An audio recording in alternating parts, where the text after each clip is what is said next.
बिना मान्यता प्राप्त डॉक्टरों की चल रही नर्सिंग होम बंद कराए विभाग उस्मान। पूर्व निर्धारित कार्यक्रम के अंतर्गत किसान यूनियन के पदाधिकारी व कार्यकर्ता तहसील सदर परिसर में एकत्रित हुए और नियम विरुद्ध तरीके से चल रहे नर्सिंग होम अस्पताल बंद कराने सहित कई मांगों को लेकर जोरदार प्रदर्शन करने के बाद तहसील दिवस की अध्यक्षता कर रहे उप जिलाधिकारी सदर को 5 सूत्री ज्ञापन सौंपा। इससे पूर्व किसानों को संबोधित करते हुए राष्ट्रीय महासचिव उस्मान अली पासा ने कहा, रामपुर शहर और उसके आसपास के इलाकों में स्वास्थ्य विभाग की मिलीभगत से बिना किसी मान्यता प्राप्त डॉक्टर के नर्सिंग होम और अस्पताल का धंधा जोर शोर से चल रहा है। ऐसे अस्पतालों की भीड़ कई जच्चा बच्चा अब जल चुके हैं। पिछले पखवाड़े में लगभग 15 से 20 जच्चे बच्चे की मौत हो गई। मामला पहाड़ी गेट स्थित डिवाइन अस्पताल में भी हुआ था, जहां पर स्वास्थ्य विभाग के अधिकारियों ने केवल इस अस्पताल का ऑपरेशन थिएटर सीज कर मामले को रफा दफा कर दिया, जबकि आज भी अस्पताल में झोला छाप लोगों द्वारा प्रसव कराए जा रहे हैं। उन्होंने चेतावनी दी कि यदि जल्द ही स्वास्थ्य विभाग ने छापामार कार्यवाही करते हुए इन अस्पतालों को बंद नहीं कराया तो किसान यूनियन चुप नहीं बैठेगी।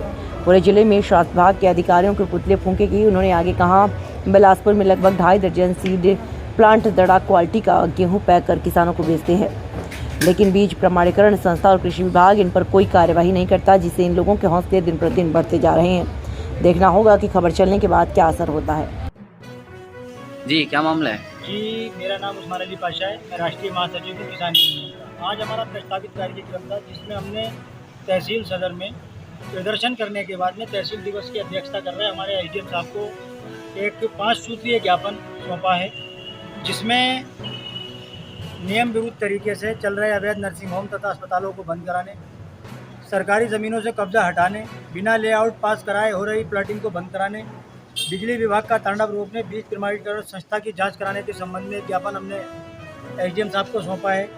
जो सबसे पहला बिंदु है कि इसमें बिना मानक के जो नर्सिंग होम और अस्पताल रामपुर शहर में चल रहे हैं और उससे रोज़ कोई ना कोई मौत हो रही है, तो ये स्वास्थ्य विभाग एक बिल्कुल लापरवाही कहते बरत रहा है। जबकि हमारे ज़िले में अच्छा अस्पताल बना हुआ है और साथ साथ वैसे भी कहते हैं कई हॉस्पिटल हैं और ज़रूरत पड़े तो कहते हैं और हॉस्पिटल खुल जाए, लेकिन उसमें मानक का ध्यान रखा जाना चाहिए। यहाँ पर कोई मानक का ध्यान नहीं है। डिवाइन हॉस्पिटल है पहाड़ी गेट पर, उसमें अभी कुछ दिन पहले एक जच्चा और बच्चा दोनों की मौत हो गई, लेकिन विभाग ने बिल्कुल उस बात को ऐसे करके डाल दिया जैसे क्या कोई बात नहीं हुई। तो इस तरह से एक दो नहीं बल्कि पूरे ज़िले में ही नर्सिंग होम अस्पताल वगैरह चल रहे हैं और उसमें धड़ल्ले से कहते हैं ये गुंडागर्दी हो रही है, जिसको बर्दाश्त नहीं किया जाएगा। पहाड़ी गेट पर जो एक बासी अराजी है, पहाड़ी गेट पर स्थित बासी अराजी भूमि घाटा संख्या 19, उस पर भूमाफियाओं द्वारा अवैध कब्जा करके प्लॉटिंग कर दी गई और जब उसकी शिकायत हमारे द्वारा की गई तो रामपुर विकास प्राधिकरण को आदेश पारित हो चुके हैं तो उसको ध्वस्त कर दिया जाए और ध्वस्त करने के साथ साथ उसको सीज कर दिया था।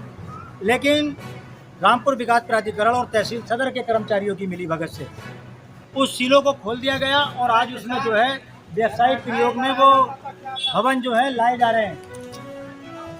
दूसरा, कई बार इस बारे में कहा गया, लेकिन अभी इसको लटका दिया गया। बिजली विभाग ने चेकिंग के नाम पर पूरा तांडव मचा रखा है।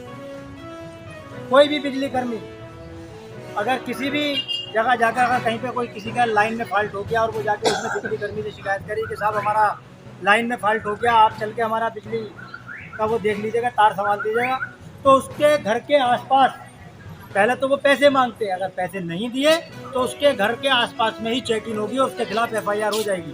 तो ये कहाँ का नियम है? और रात में बिना बताए किसी के परिसरों में घुसना, बिजली चेकिंग करना, ये खुद एक अपराध की श्रेणी में आता है।